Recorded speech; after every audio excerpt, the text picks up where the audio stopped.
ബ്രഹ്മദത്തം ഭട്ടതിരി അല്ലേ? ആ, തിരുമേനി ഇരിക്കെ.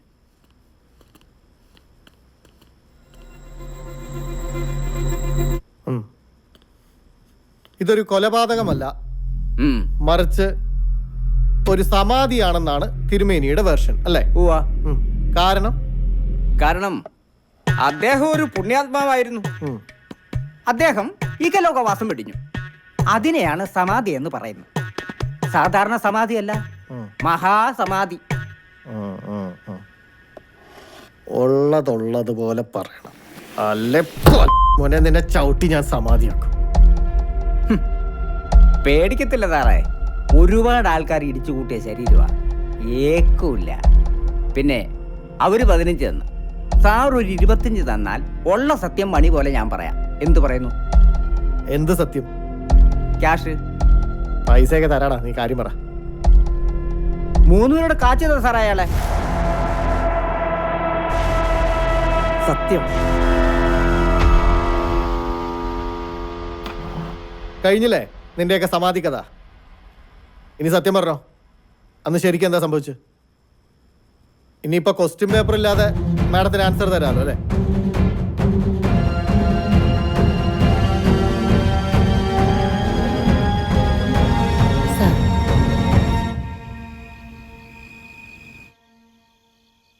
നിങ്ങക്ക് എന്തെങ്കിലും ഉത്തരവാദിത്വം ഉണ്ടോ അവന്റെ കാര്യത്തില്? ഒരു പണിക്കും പോകാതെ ബിസിനസ് എന്ന് പറഞ്ഞുള്ള കാശ് മുഴുവൻ തൊലച്ചിട്ട് തണ്ടി തിരിഞ്ഞ് നടക്കുന്ന ഇവനോട് എന്ത് ഉത്തരവാദിത്തം കാണിക്കാനാ ഞാൻ? ബിസിനസ് ആവുമ്പോ അങ്ങനെ ലാഭവും നഷ്ടമൊക്കെ ഉണ്ടാവും. ഉണ്ടായിക്കോട്ടെ, സ്വന്തം കാശ് മുടക്കി പറയട്ടെ. അത് ഇനി കൊടുക്കുന്ന കണക്ക് പറഞ്ഞാൽ മതിയല്ലോ. നിങ്ങളുടെ പെങ്ങൾക്ക് കൊടുക്കുമ്പോ ഞാനൊന്നും പറയാറില്ലല്ലോ. അല്ലേലും എന്റെ പെങ്ങൾക്ക് കാശ് കൊടുക്കുന്നതിന് നീ എന്തിനാ കണക്ക് പറയുന്നത്? പിന്നെ ഇവന്റെ കാര്യത്തിൽ ചെലവാക്കുന്നതിന് കണക്കേ ഇല്ലല്ലോ. എന്നിട്ട് എന്തായി മാക്കൂണൻ? ഇപ്പൊ നിങ്ങൾക്ക് ഇവനെ സഹായിക്കാൻ പറ്റുമോ ഇല്ലയോ? ബിസിനസ് എന്ന് പറഞ്ഞ് 10ന്റെ പൈസ ഇനി ഇവന് കൊടുക്കാൻ പറ്റില്ല. ഇതിപ്പോ എന്റെ റിട്ടയർമെന്റ് പൈസയെ കണ്ണുവെച്ചോണ്ടാണ് ഈ വരവെങ്കിൽ അളിയൻ പോവാൻ നോക്ക്. അതെന്റെ മോളെ കെട്ടിച്ചു വിടാനുള്ളതാ. അവന്റെ മുദ്രപത്രവും ബിസിനസ്സും. നീ വിഷമിക്കണ്ടടാ, എന്തെങ്കിലും വഴി തെളി. ശരി.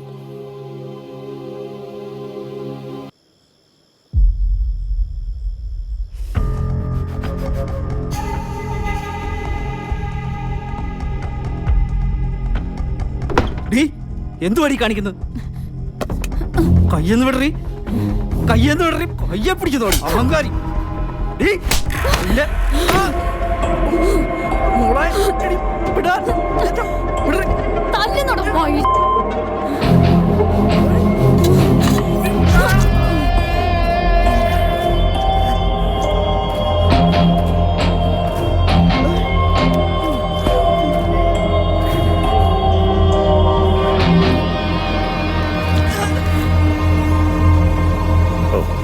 നടപടിയാന്ന് കേസല്ല. എന്തു പറ്റി അളിയാ? അവള് കുത്തിയളിയാ. ആര്? മോളോ? വണ്ടി എടുക്ക. ഞാൻ വണ്ടി എടുക്കാം, ഹോസ്പിറ്റലിൽ പോ. ബാല, വണ്ടി എടുക്കാൻ വരട്ടെ. നിന്റെ ഒരു ആവശ്യം പറഞ്ഞപ്പോ എന്തായിരുന്നു? ഇപ്പൊ അത്യാവശ്യം വന്നപ്പോ നീ വേണമെന്ന് പറഞ്ഞാലെങ്ങനെയാ? നീ ആദ്യം പോയി പത്രം എടുത്തോണ്ട് വാ, അത് കഴിഞ്ഞിട്ടാവാം ബാക്കി.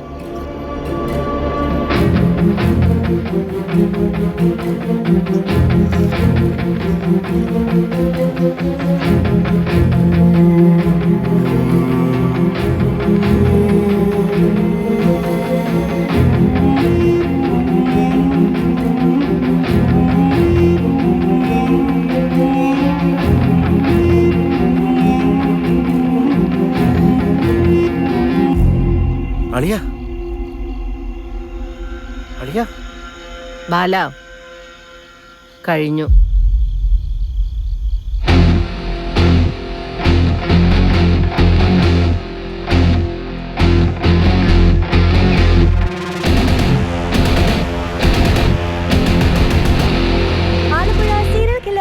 വഴിത്തിരിവ് CI ഗോപകുമാറിന്റെ മരണത്തിന് കാരണക്കാർ കുടുംബക്കാർ തന്നെയെന്ന് തെളിയിച്ച് CI പരലോകം. അന്വേഷണം ആരംഭിച്ച് മണിക്കൂറുകൾക്കുള്ളിലാണ് പ്രതികളെ പോലീസ് പിടികൂടിയത്. കൂടുതൽ വിശദാംശങ്ങളുമായി ഞങ്ങളുടെ പ്രതിനിധി ജഗൻ നമ്മളോടൊപ്പം ചേരുന്നു. ജഗൻ, എന്താണ് ഏറ്റവും പുതിയ വിവരം? സമാധി വീട്ടിലാണ് നിൽക്കുന്നത്. ഏകദേശം 10 മണിയോടുകൂടിയായിരുന്നു സർ. ഭാഗമായി ഇവിടുന്ന് ആ രാജൻ, പരലോകമില്ലേ അവിടെ? ഫോൺ വിളിച്ചിട്ട് എടുക്കുന്നില്ല. കൊടുക്കാം സാർ. അന്വേഷണ സംഘത്തിന്റെ ചോദ്യം ചെയ്യലിലാണ് ഇത് സാർ. സമാധിയല്ല മറിച്ചൊരു SP ലൈനിലുണ്ട്. അഭിനന്ദിക്കാനായിരിക്കും. തന്നെയാണ് ഈ കൊലപാതകത്തിന് പിന്നിലെന്നാണ് സർ. നമ്മൾക്ക് അറിയാൻ സാധിക്കുന്നത്. ഈ കൊലപാതകത്തിന്റെ പിന്നിൽ ഈ കുടുംബാംഗങ്ങളെ പരലോകം അലക്സി യെസ് സർ. പങ്കുള്ളതായി വിവരങ്ങൾ ലഭിച്ചിട്ടുണ്ട്. സ്പെഷ്യൽ ടീം ഉണ്ടാക്കി തന്നെ ഞാൻ അങ്ങോട്ട് പറഞ്ഞു വിട്ടതേ എന്റെ ചെറുക്കന്റെ കേസ് അന്വേഷിക്കാനാ. അത് കഴിഞ്ഞിട്ട് മതി ബാക്കി അന്വേഷണമൊക്കെ. മനസ്സിലായോ? Yes sir. എന്ത് യെസ് സർ? പോയിട്ട് ഇത്രയും സമയമായില്ലടോ. എന്തെങ്കിലും അപ്ഡേറ്റ്സ്? സർ, നമുക്കൊരു ബ്രേക്ക് ത്രൂ ഉണ്ട് സർ. ആ, ഇതൊരു സീരിയൽ കില്ലിംഗ് ഒന്നുമല്ല sir. Because sir, first murder കേസിലെ ബോഡിയിൽ നിന്ന് കിട്ടിയ ഫിംഗർ പ്രിന്റുമായി ഇതിന് മാച്ചില്ല. ക്രിസ്റ്റിയുടെ മർഡർ കേസിൽ ക്രിസ്റ്റിയുടെ ഉൾപ്പെടെ 7 ഫിംഗർ പ്രിന്റാണ് ക്രൈം സീനിൽ നിന്ന് നമുക്ക് കിട്ടിയത്. പക്ഷേ അതിൽ 6 നിങ്ങളുടെ കസ്റ്റഡിയിലുള്ള സസ്പെക്ട്സിൻ്റെതാണ്. So itself sir, I strongly believe that ഈ 6 പേരിൽ ഒരാളാവും ക്രിസ്റ്റിയുടെ മരണത്തിന് പിന്നിൽ.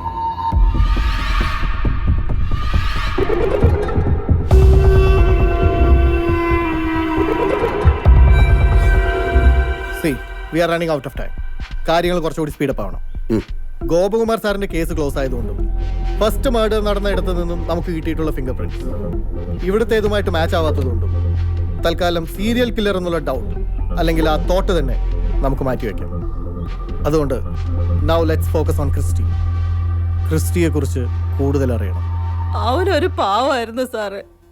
അവര് 2 ആളും കുഞ്ഞിലേ മുതൽ അച്ഛന്റെ കൂടായിരുന്നു. എങ്കിലും എപ്പോഴും എന്നെ കാണാൻ വരുമായിരുന്നു. അവന്റെ ഇച്ഛാനെ പോലെ ഒന്നും അല്ല, സ്നേഹമുള്ളവനാ. വൃന്ദ അങ്ങനെ തന്നെയാ. അവര് ഭാര്യയും ഭർത്താവും തമ്മിൽ എന്തെങ്കിലും? അവർ തമ്മിൽ ഒരു പ്രശ്നം ഉണ്ടായിരുന്നില്ല സാർ. എൻ്റെ മോളോട് ഭയങ്കര സ്നേഹമായിരുന്നു. ആരോടും ഒരു വഴക്കിന് പോകുന്ന ആളല്ല ക്രിസ്റ്റി. അവനിങ്ങനെ സംഭവിച്ചെന്നറിഞ്ഞപ്പോൾ അതാ ഞങ്ങൾക്കൊന്നും മനസ്സിലാവാത്തത്. സാർ, എൻ്റെ മോളുടെ വിവരം എന്തെങ്കിലും വിവരം കിട്ടിയാൽ ഞാൻ അറിയിക്കാം. സാറേ, മാഡം എവിടെ പോയാലും തന്നെ വണ്ടി ഓടിച്ചാണ് പോകാറുള്ളത്. അതുകൊണ്ട് എനിക്ക് സാറിൻ്റെ ഓട്ടം മാത്രമേ കിട്ടാറുള്ളൂ. അന്ന് സാറ് ഭയങ്കര ഹാപ്പിയായിരുന്നു. വണ്ടിയിൽ പാട്ടൊക്കെ കേട്ട് ഞാൻ ഇപ്പോഴും ഓർക്കുന്നു. അവിടെ ബീച്ചിൽ കൊണ്ട് ഞാൻ സാറിനെ ഇറക്കി ഒരു 10-15 മിനിറ്റായി കാണും. ആളുകളുടെ ബഹളം കേട്ടാ ഞാൻ ഓടിച്ചു നോക്കുന്നത്. എൻ്റെ സാറെ, എനിക്ക് വിശ്വസിക്കാൻ പറ്റുന്നില്ല. ക്രിസ്റ്റി സാർ ആളൊരു ശുദ്ധനായിരുന്നു.